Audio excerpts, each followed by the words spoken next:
കൊല്ലത്തെ കൊട്ടാരക്കരയിൽ നിന്ന് കാണാതായ വീട്ടമ്മയെ വലിയൊരു കിണറ്റിൽ നിന്ന് പൊട്ടക്കിണറ്റിൽ നിന്ന് കണ്ടെത്തി അവരെ രക്ഷിച്ചു. 54-കാരിയായ യമുന ഇന്നലെ രാത്രിയാണ് കിണറ്റിൽ വീണത്. തിരച്ചിലിനൊടുവിൽ രാത്രി 11 മണിയോടെയാണ് യമുനയെ കണ്ടെത്തിയത്. കണ്ണൻ നായർ വിവരങ്ങളുമായുണ്ട്. കണ്ണൻ, ഇവർ എങ്ങനെയാണ് കിണറ്റിൽ വീണത്? ആയുർവേദ ആവശ്യത്തിനായി ഇല തിരഞ്ഞു പോയതാണ്, കിണറ്റിൽ വീണു. എന്താണ് നേരത്തെ കണ്ണൻ നൽകിയ വിവരത്തിൽ ഉള്ളത്? ഈ അപകടം എങ്ങനെ പറ്റിയെന്ന കാര്യത്തിലൊക്കെ അവർ എന്തൊക്കെ കാര്യങ്ങൾ വിശദീകരിക്കുന്നുണ്ട്? എങ്ങനെയാണ് രക്ഷാപ്രവർത്തനം നടന്നത്? ആരോഗ്യസ്ഥിതി എങ്ങനെയാണ്?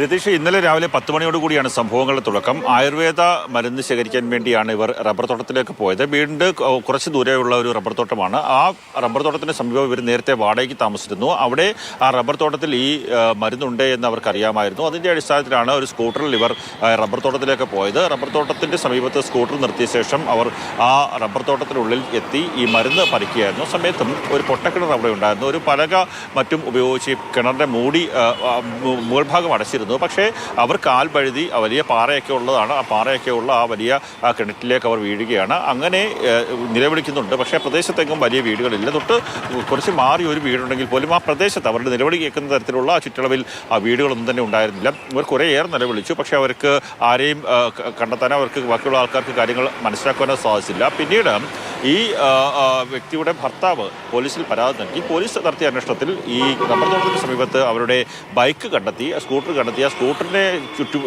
ചൂടുപിടിച്ചുള്ള ഒരു അന്വേഷണത്തിലാണ് ഈ വീട്ടമ്മ ഈ കിണറ്റിനുള്ളിലുണ്ട് എന്നുള്ളത് മനസ്സിലാക്കുന്നത്. പിന്നീട് ഫയർഫോഴ്സിനെ പോലീസ് വിവരം അറിയിക്കും.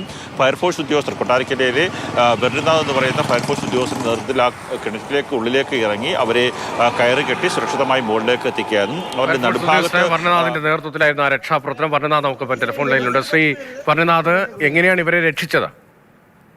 നമുക്കൊരു 11:30യോട് കൂടിയിട്ടാണ് രാത്രിയിൽ പോലീസുകാർ നമ്മളെ സ്റ്റേഷനിൽ ഈ വിവരം അറിയിക്കുന്നത്. അങ്ങനെ സംഭവ സ്ഥലത്ത് നമ്മൾ എത്തിയ സമയത്ത് തന്നെ നമ്മൾ കിണറിന്റെ അന്തരീക്ഷം വളരെ മോശമായിരുന്നു. കിണർ ഈ തകര ഷീറ്റും തടി പാറക്കല്ലും ഒക്കെ വെച്ച് പൂർണ്ണമായിട്ട് മറച്ച് റബ്ബറിന്റെ കരിയിലെയും പോച്ചയും എല്ലാം മൂടിക്കിടക്കുന്ന ഒരു അവസ്ഥയിലാണ്. അങ്ങനെ കിണറുണ്ട് എന്ന് അവിടെ നിൽക്കുന്നവർക്ക് ആർക്കും തോന്നാത്ത രീതിയിലായിരുന്നു.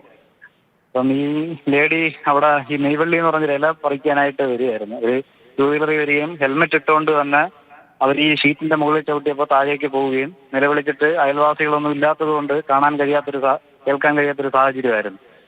അങ്ങനെ ഞങ്ങൾ അവിടെ ചെന്ന് ഈ പാറക്കല്ല് ഉൾപ്പെടെ ഉള്ളത് തലയിലേക്ക് വീണാൽ വലിയ അപകടം ഉണ്ടാകുമായിരുന്നു. അതെല്ലാം ക്ഷമയോടുകൂടി എടുത്ത് മാറ്റിയിട്ടാണ് നമ്മൾ കിണറിലേക്ക് ഇറങ്ങി ഈ ചേച്ചിയെ രക്ഷപ്പെടുത്തിയത്. കാര്യമായ പരിക്കുണ്ടോ?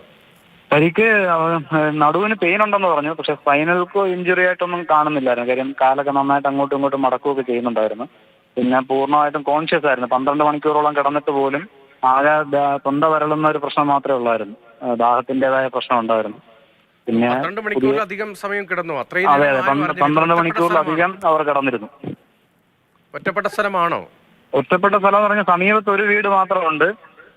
പക്ഷേ ബാക്കി എല്ലാം വിജനമായിട്ട് കിടക്കുന്ന റബ്ബറും പുരയിടം ആണ്. ഒരു വീടുണ്ട്. ആ വീട്ടിൽ ഒരു അമ്മൂമ്മ മാത്രമേ ഉള്ളൂ. മകൻ രാത്രിയിലെ ജോലി കഴിഞ്ഞിട്ടൊക്കെ വരുത്തോളം എന്നാണ് നമുക്ക് അറിയാൻ കഴിഞ്ഞത്.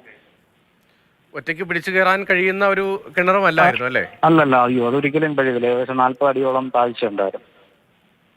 സാധാരണ നിലയിൽ ഇത്രയും ഉയരത്തിൽ നിന്ന് വീഴുമ്പോൾ പരിക്കുകളൊക്കെ ഉണ്ടാകേണ്ടതാണ്. പിന്നെ വെള്ളമില്ലായിരുന്നു. വേസ്റ്റ് ഉണ്ടായിരുന്നു. ഒരുപാട് വേസ്റ്റും ഇഴജന്തുക്കളും ഒക്കെ ഉണ്ടാകാൻ സാധ്യതയുള്ള ഒരു കിണറായിരുന്നു. പക്ഷെ വെള്ളമില്ലായിരുന്നു. അങ്ങനെയുള്ള അപകടങ്ങളിൽ നിന്നൊക്കെ അവർ രക്ഷപ്പെട്ട് ഈ 12 മണിക്കൂർ അതിനകത്ത് കിടന്ന് പുതിയൊരു ജീവിതത്തിലേക്ക് എത്തുകയായിരുന്നു. അതിന്റെ ഒരു സന്തോഷവും സംതൃപ്തിയും നമ്മളിലും ഉണ്ട്. വെള്ളമില്ലാത്ത കിണറായിരുന്നു? അതെ, വെള്ളമില്ലായിരുന്നു. വീണപ്പോൾ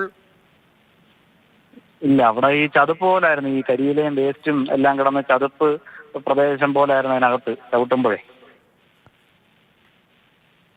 എത്ര സമയം എടുത്തു ഈ രക്ഷാപ്രവർത്തനത്തിന്? നമ്മൾ ഏകദേശം ഒരു 3/4 മണിക്കൂറോളം എടുത്തു. 1 മണിക്കൂർ അടുപ്പിച്ചെടുത്ത്. കാര്യം ഈ പാറക്കല്ലുകൾ മുകളിലേക്ക് വീഴാതെ ശ്രദ്ധയോട് കൂടിയിട്ട് വേണം ഈ ഷീറ്റും ഈ മരക്കമ്പുകളും എല്ലാം മാറ്റാനായിട്ടുണ്ടായിരുന്നത്. അത് കഴിഞ്ഞിട്ടാണ് നമ്മൾ റോപ്പും നെറ്റും ഉപയോഗിച്ച് താഴെ എത്തി ഈ ഉയരത്തിലേക്ക് എടുത്ത് കരയിലേക്ക് എത്തുകയും ചെയ്തു.